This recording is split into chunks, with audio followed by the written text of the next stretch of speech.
নমস্কাৰ ইনফটেক আসাম চেনেলটোলৈ আপোনালোকক সকলোকে স্বাগতম জনাইছোঁ। আজি আপোনালোকৰ ওচৰত আলোচনা কৰিব বিচাৰিছোঁ অসমীয়া সমাজ জীৱনৰ অন্যতম লোকবাদ্য ঢোল। ঢোলৰ গুমগুমনিয়ে সমগ্ৰ অসমৰ আকাশ বতাহ কঁপাই ৰাখে।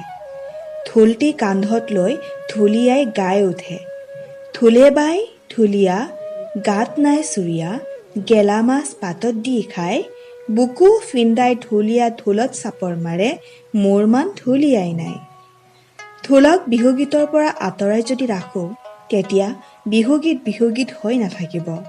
ঢোল বিহুগীতৰ প্ৰাণে প্ৰাণে আছে। যেতিয়া দূৰণি কৰবাৰ পৰা ঢোলৰ মাত ভাহি আহে, ৰাইজে কৰে সকলোৰে মন, তেতিয়া আমি সকলোৱে কওঁ বিহু আহিল বুলি। এই ঢোলৰ শব্দতে মুখেৰে ওলাই আহে বিহুগীত, বিহু নামৰ কলি। অসমৰ লোকসংস্কৃতিৰ অন্যতম লোকবাদ্য হৈছে ঢোল। উল্লেখযোগ্য যে লোকবাদ্য নিৰ্মাণকাৰী কলা কুশলীবোৰৰ বাবে লোকসংস্কৃতি প্ৰাণ পাই উঠে। অতীজতে এই বাদ্যসমূহ হস্তনিৰ্মিত ৰূপত গঢ় লৈ উঠিছিল আৰু আজিকালিও ঠাই বিশেষে বিদ্যমান। অৱশ্যে যন্ত্ৰনিৰ্মিত বাদ্যৰ চাহিদা বৰ্তমান বজাৰত অধিক যদিও ঢোলৰ সমান কোনো হ'ব নোৱাৰে। যি হ'লেও বিহু অসমীয়া প্ৰাণ আৰু এই বিহুত কিশোৰ কিশোৰী, ডেকা গাভৰু, বুঢ়া বেঠা সকলোৱে প্ৰাণত উখল মাখল লগোৱা বাদ্যবিধে হৈছে আমাৰ অতি মৰমৰ ঢোল। ৰঙালী বিহুৰ ৰূপ ৰং দুগুণে চৰোৱা এই বাদ্যই অসমৰ ইমূৰৰ পৰা সিমূৰলৈ সলকনি তোলে প্ৰতি বহাগতে। ঢোল অসমীয়া জাতিৰ প্ৰাচীন লোকবাদ্য। ঢোল মূলতঃ আম, কঁঠাল, চাম আদি কাঠৰ কুন্দা জোখমতে কাটি ফোফোলা কৰি শুকাই গৰু, ছাগলী আদি জীৱ জন্তুৰ ছালেৰে তৈয়াৰ কৰা হয়।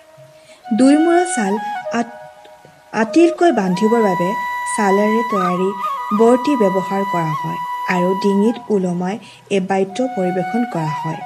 অসমত প্ৰচলিত ঢোলবোৰৰ ভিতৰত বিহু ঢোল, বৰঢোল, জয়ঢোল, চেপা ঢোল, পাতি ঢোল, কাঠৰ খোলা, বৰ্তি, কাটনি, কোবনি মাৰি, ফৰিং তালি ইত্যাদি। বিভিন্ন গোষ্ঠী জনগোষ্ঠীৰ মাজত প্ৰচলিত ঢোলৰ নাম আৰু আকাৰ বেলেগ বেলেগ। বিহুৰ উপৰি বিভিন্ন পূজা পাৰ্বণ, বিয়া সবাহ আদিত ঢোলৰ ব্যৱহাৰ হয়। সেই হিচাপে কাৰ্বিসকলে ঢোলক চেং বুলি অভিহিত কৰে, খামতিসকলে কং আৰু মিচিং সম্প্ৰদায়ৰ লোকসকলে ডুমডুম বুলি কয়। ঢোলৰ নামৰ বিপৰীতে ঢোলৰ দৰে চেউ বা বাজনাও বেলেগ বেলেগ। নোৱাৰী তোলনি বিয়া, বৰ বিয়া, সন্মানীয় ব্যক্তিক আদৰা পৰ্ব, চোমদেও পূজা আদি ধৰ্মীয় বা অন্যান্য অনুষ্ঠানত বজোৱা ঢোলৰ চেউ বা বাদ্য বিহু গীতৰ চেউ বাদ্যতকৈ বেলেগ।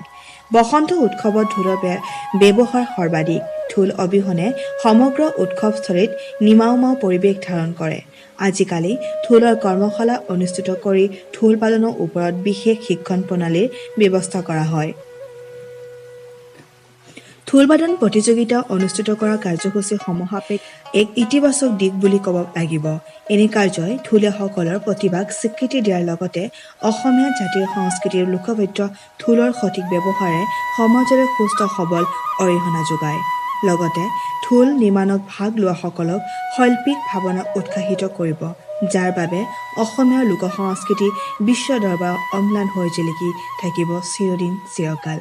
এয়া আপোনালোকৰ ওচৰত কিছু আলোচনা কৰিলোঁ ঢোলৰ সম্পৰ্কে। যদি আপোনালোকৰ এই ভিডিঅ'টি চাই ভাল লাগিছে তেতিয়াহ'লে প্লিজ লাইক, শ্বেয়াৰ আৰু ছাবস্ক্ৰাইব কৰি দিবলৈ নাপাহৰিব।